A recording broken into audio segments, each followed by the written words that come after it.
A gente fala agora sobre o inquérito que investiga se o presidente Jair Bolsonaro interferiu ou não na Polícia Federal. O ministro Celso de Mello disse que até o final da tarde de hoje, até às 5 horas, tomaria a decisão se vai ou não divulgar a íntegra do vídeo da reunião ministerial que foi citada pelo ex-ministro Sérgio Moro. Segundo Moro, é nessa reunião que aparecem indícios da interferência de Bolsonaro na Polícia Federal e há essa queda de braço já há alguns dias na Justiça em torno da liberação da íntegra ou de trechos dessa gravação. Sobre isso temos duas convidadas agora, a senadora Elisiane Gama, que vai conversar com a gente daqui a pouquinho, e também a deputada Bia Kicis, a quem eu dou boa tarde agora. Como vai, deputada? Seja bem-vinda. Obrigado pela presença. Boa tarde, muito obrigada.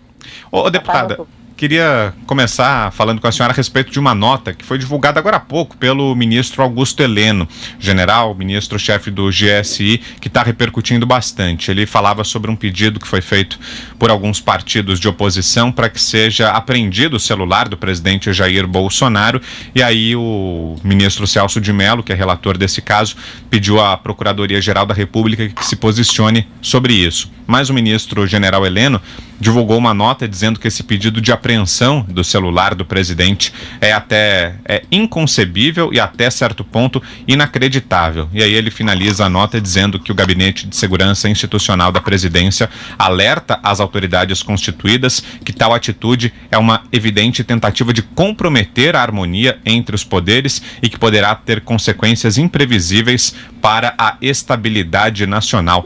Que mensagem a senhora tira, especialmente desse último trecho da mensagem do general Heleno, deputada? Olha, eu quero dizer que eu parabenizei o ministro por essa nota, porque se nós não temos juízes isentos, como parece aí no caso do ministro que conduz o inquérito, nós temos um general que é cioso das suas atribuições constitucionais. É um absurdo, de fato, esse tipo de interferência. Primeiro que o titular da ação penal é o procurador, é o Ministério Público.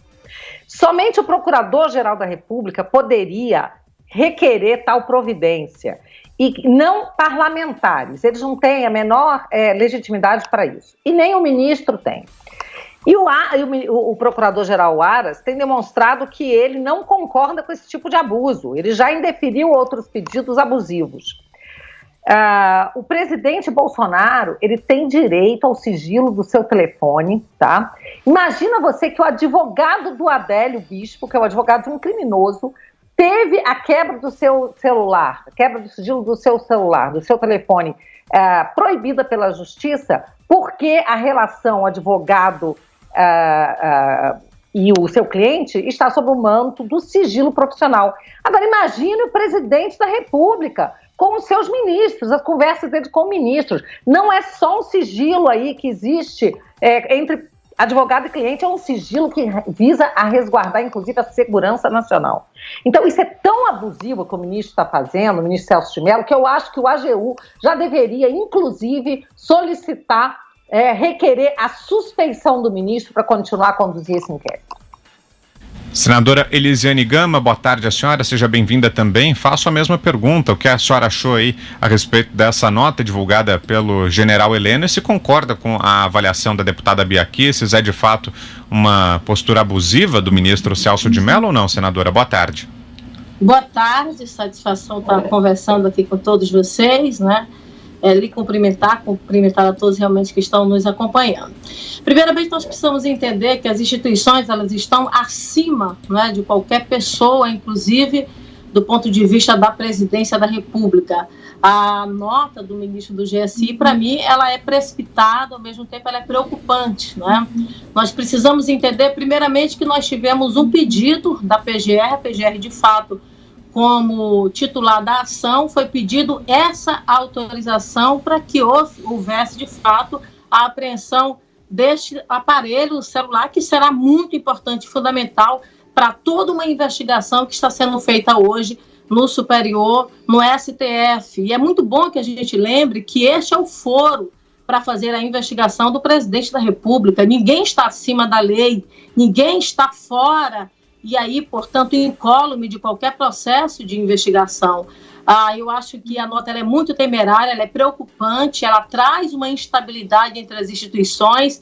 Nós temos, com muita frequência, trazido a nossa preocupação acerca da necessidade da harmonia entre os poderes, como hoje está preconizado na Constituição Federal. E, para mim, essa nota ela soou, não é, com um tom de ameaça. A gente tem vivido nos últimos tempos no Brasil várias ameaças, com possibilidades, inclusive, de forma declarada de movimentos, de possibilidade de defesa, ou melhor dizendo, da intervenção, não é, de golpe. Isso é muito grave e isso, de fato, é preocupante. Hoje, o que nós precisamos ter a compreensão é de que ninguém está acima da lei, a investigação precisa seguir o seu rito e agora o ministro, ele simplesmente está seguindo um rito, pedindo, não é, informando a PGR, e aí, naturalmente, que a partir da posição da PGR, haverá ou não essa busca e apreensão de um aparelho que trará informações muito importantes para essa investigação.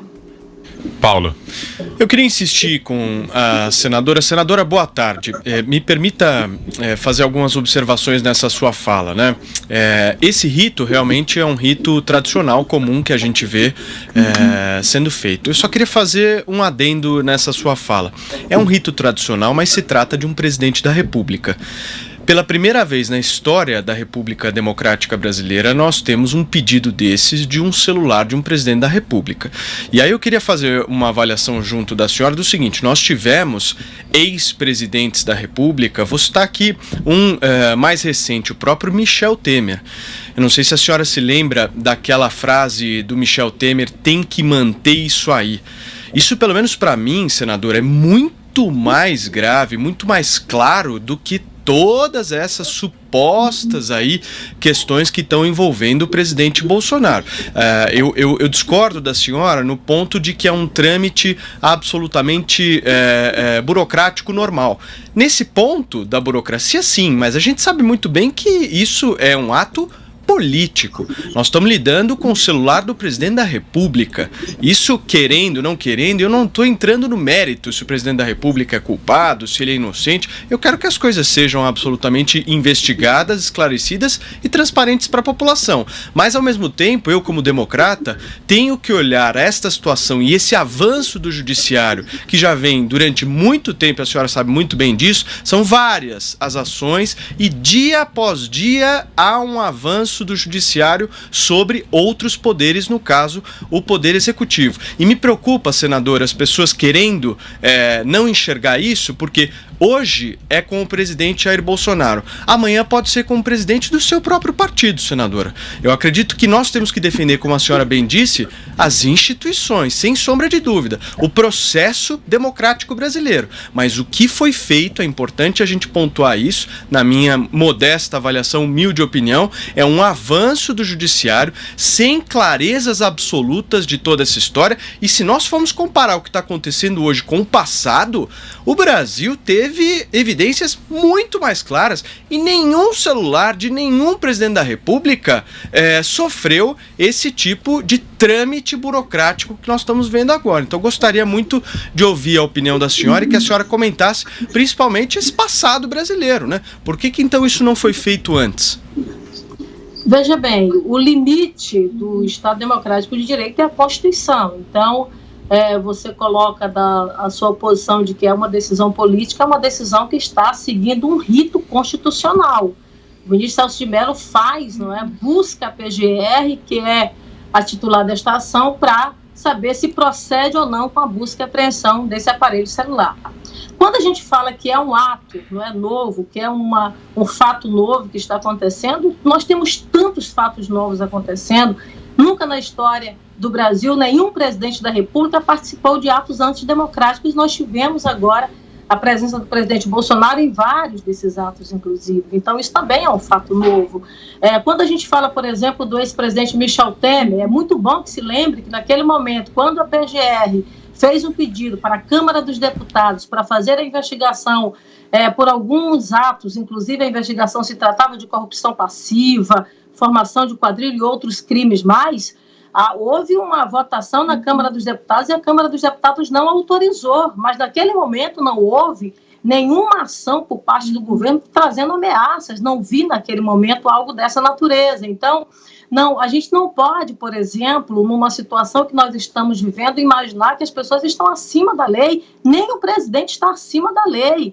As instituições, elas estão aí exatamente para ter a sua funcionalidade e fazer de fato acontecer. Eu, por exemplo, era deputada federal na época do Michel Temer e eu votei favorável à abertura do processo de investigação que não teve, na verdade, a autorização da Câmara, não teve, parou o processo. É assim que funciona. Então, o Ministério Público Federal, hoje, o STF, está, na verdade, em um processo de investigação, vamos acompanhar. Se lá mais na frente não há um fato concreto, não há uma prova material para isso, tudo bem, vamos fazer o arquivamento desse processo. É assim que acontece na democracia. Agora, não se dá para dizer que o presidente da República não pode ser investigado. Ele não pode ser investigado se a gente não seguir o rito constitucional que é estabelecido.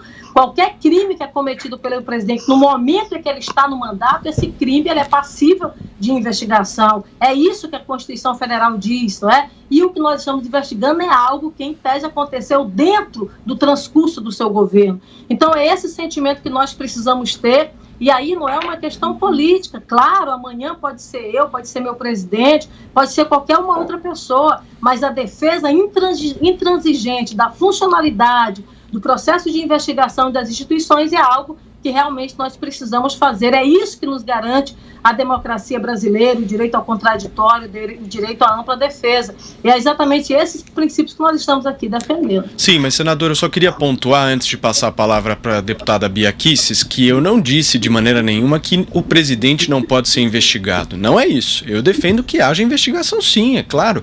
Quem não deve não teme no país. O ponto não é esse. O ponto que eu estou me atendo aqui com a senhora é de que não há, na história brasileira, um ato desses com o celular do presidente da República, e eu estou comparando a atual situação com outras situações que nós tivemos no passado, absolutamente muito mais reveladoras do que essa que nós estamos tendo. O que eu estou dizendo para a senhora é que, neste caso, na minha avaliação, e acredito que na avaliação de muitas pessoas, nós estamos tendo dois pesos e duas medidas. Olha, quando a senhora fala que o Congresso não liberou essa apuração, né, no caso do Michel Temer, a gente sabe muito bem como, pelo menos no passado, a intensidade era muito maior do relacionamento do toma lá da cá com o Congresso Nacional. A gente sabe muito bem que o presidente Michel Temer, à época, tinha o controle 100%, 90%, 80% do controle do Congresso Nacional, porque o governo estava vendido, 100% vendido. E eu faço críticas, inclusive,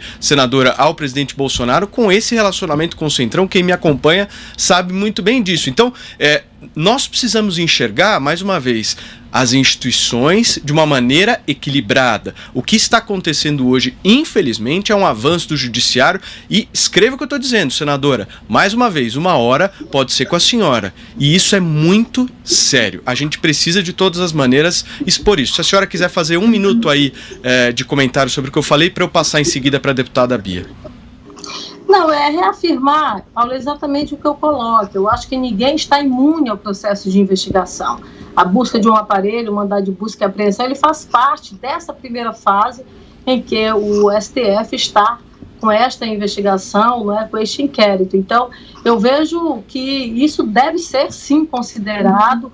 A investigação precisa acontecer, como eu disse, está num foro específico para isso, que é o STF, não está, no meu entendimento, extrapolando. A defesa que eu faço hoje, eu fiz também lá atrás, em relação ao presidente Michel Temer, eu fiz lá atrás em relação à presidente Dilma, eu, inclusive, votei a favor do impeachment naquele momento, e é uma defesa que eu tenho colocado na minha vida de forma muito coerente, não é? O combate à corrupção, é o combate a se exorbitar do seu cargo, não é? O presidente não está acima de ninguém, como o STF, nem o Congresso Nacional. São três poderes distintos que funcionam em harmonia, muito embora sejam independentes e autônomos. Então, é esse princípio que tem que ser realmente levado em consideração. Se a gente não considera esse princípio, a gente, infelizmente, vai deixar com que o crime, não é? E com que a infração das leis possam transcorrer de uma forma, infelizmente, deliberada.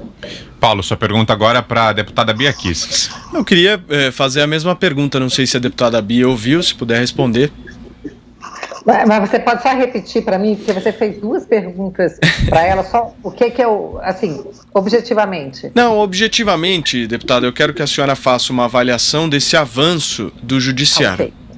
Ok. Olha, Paulo, eu tenho sido uma das maiores críticas desse avanço que se chama, na verdade, usurpação de poder. Eu tenho dito que nós temos aqui em Brasília, para quem conhece, a Praça dos Três Poderes. Então nós temos o Congresso no centro, o Palácio do Planalto, que é o Executivo de um lado, e o Supremo do outro lado.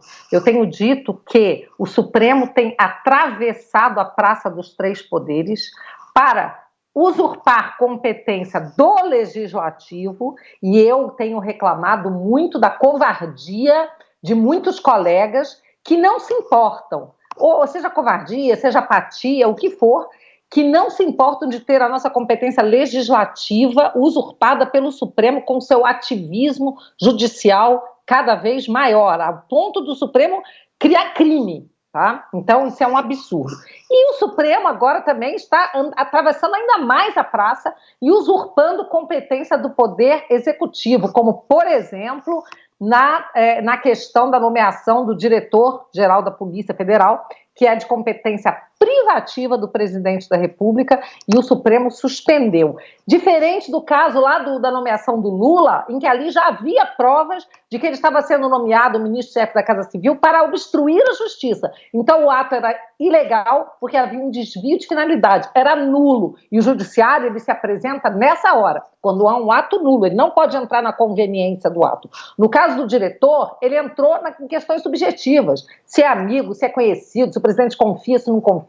Então isso foi um grande absurdo. Mas esse foi só um caso de usurpação, tem havido muitos outros. E eu quero dizer o seguinte, para que um processo seja rigorosamente dentro do que diz a Constituição, é preciso que haja isenção por parte do julgador. Um juiz, ou um ministro no caso, que não é isento, ele já macula todo o processo. E o presidente tem sido vítima de verdadeira perseguição por um ministro, vou falar do Celso de Mello aqui, que já declarou que o presidente não está à altura do cargo, que declarou recentemente, hoje, tá, para a Folha de São Paulo, chamou pessoas que estão fazendo ameaças a juízes, o que é gravíssimo. Ameaça é crime e tem que ser investigado quem quer que esteja fazendo ameaça a juiz, mas que chamou essas pessoas de, abre aspas, bolsonaristas fascistoides.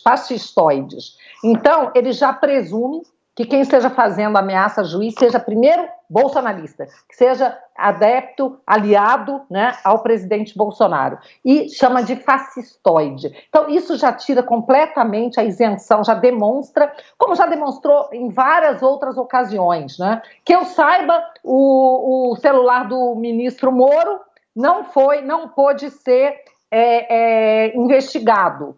E mais um detalhe, o ministro Celso de Mello não está cumprindo a lei quando ele aceita um pedido de quem não tem legitimidade para fazê-lo. Num processo, você tem as partes legitimadas, autor, réu, e são as regras do processo civil que determinam, e no caso de uma ação como essa que está sendo de investigação criminal contra o presidente, o único autor é o Ministério Público. Portanto, pedido de qualquer deputado que seja, tá, deveria simplesmente ser arquivado pelo ministro Celso de Mello, porque não tem legitimidade. Então, me perdoe a senadora, mas não é verdade, senadora, que o ministro está cumprindo o devido processo legal. O presidente está sendo perseguido, está tendo as suas atribuições mitigadas cada vez mais. Ontem mesmo o Supremo Tribunal Federal decidiu que as decisões dos agentes públicos têm que estar submetidas aos técnicos da OMS, tá? Que nem técnico que o diretor nem médico a decisões científicas. De que ciência nós estamos falando? Estamos vivendo um momento de pandemia que a ciência não tem conclusão para nada, o que temos são muitas dúvidas e o que temos é uma grande vontade do presidente de salvar vidas e empregos. O presidente está se submetendo às maiores injúrias, calúnias e ataques para poder colocar um remédio como a hidroxicloroquina, um remédio antigo cujas cujos efeitos colaterais são conhecidíssimos há muito tempo, um remédio que é tomado de forma profiláxica por quem vai a locais com malária, que pode estar submetido à malária, um remédio que é usado por anos a fio, pela vida toda, por pessoas que sofrem de problemas como lúpus, artrose, e seria um remédio que, nesse caso, seria usado em dose muito menor por apenas 5 ou 6 dias, que, portanto, o risco é quase que inexistente. E o presidente está passando o diabo, está comendo o pão que o diabo amassou, sendo acusado de uma série de coisas, inclusive de ser indiferente às pessoas que estão morrendo, como é a única autoridade do Poder Executivo que está realmente preocupado com a vida das pessoas. O PT e outros partidos entraram no Supremo Tribunal Federal para impedir que o presidente possa recomendar o uso da hidroxicloroquina, que é um remédio que está salvando vidas. Deputada. O resultado da ciência para isso só vai sair daqui a 2 anos. Agora o que interessa é salvar vidas. E só para concluir... Sim. Os pacientes que recorrem a médicos particulares e podem pagar convênios, eles estão recebendo hidroxicloroquina, como a minha irmã recebeu no primeiro dia de internação e ficou boa, em 3 dias teve alta. Agora, os pobres dos pacientes que têm que depender do SUS são esses que precisam que o Ministério da Saúde mude o seu protocolo. Então, aquelas pessoas que dizem que pregam tanto a igualdade, estão se lixando para os pobres, estão querendo que os pobres morram, enquanto o presidente Bolsonaro está fazendo de tudo e sendo caluniado, difamado, porque está tentando salvar vidas e empregos. Ô, deputada, deixa eu fazer uma última pergunta, a senhora e também a senadora, rapidamente para a gente já ir fechando. É o seguinte, hoje foi publicada a exoneração do diretor-geral da Polícia Rodoviária Federal, Adriano Marcos Furtado.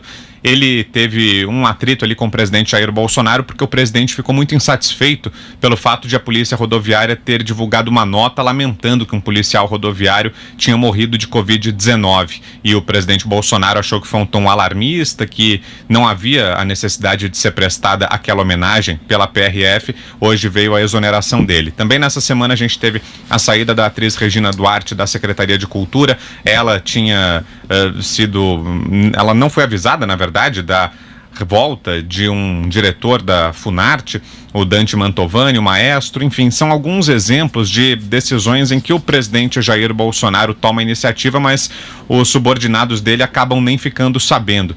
A senhora acha que de fato há algum tipo de... o presidente extrapola em algumas dessas decisões, ele não dá a devida autonomia aos ministros, aos secretários responsáveis pelas pastas? Isso tem faltado no governo, deputada? Peço que a senhora seja bem breve, que a gente já está caminhando aqui para o final do programa. Ok, eu nunca vi um presidente que desse tanta autonomia para os ministros. Ele entregou os ministérios e disse assim, vocês colocam quem quiserem. Claro que ele guardou para si o poder de veto. No caso desse policial, do diretor da PRF, eu não sei, não vou falar, duvido, me parece estranho que tenha sido dessa forma, porque eu conheço o presidente. Mas no caso da Regina Duarte, eu falei com ela, eu liguei para ela, e ela estava felicíssima da vida, da possibilidade de voltar para São Paulo para assumir a Cinemateca de São Paulo. Disse para mim que ela não imaginava o que era a Secretaria de Cultura, que aquilo é como se fosse uma Petrobras, um BNDES, é uma coisa gigantesca, que precisa de muita dedicação, que ela não se via preparada, então que ela agradeceu ao presidente pela oportunidade de ir assumir em São Paulo a Cinemateca de São Paulo. Sim.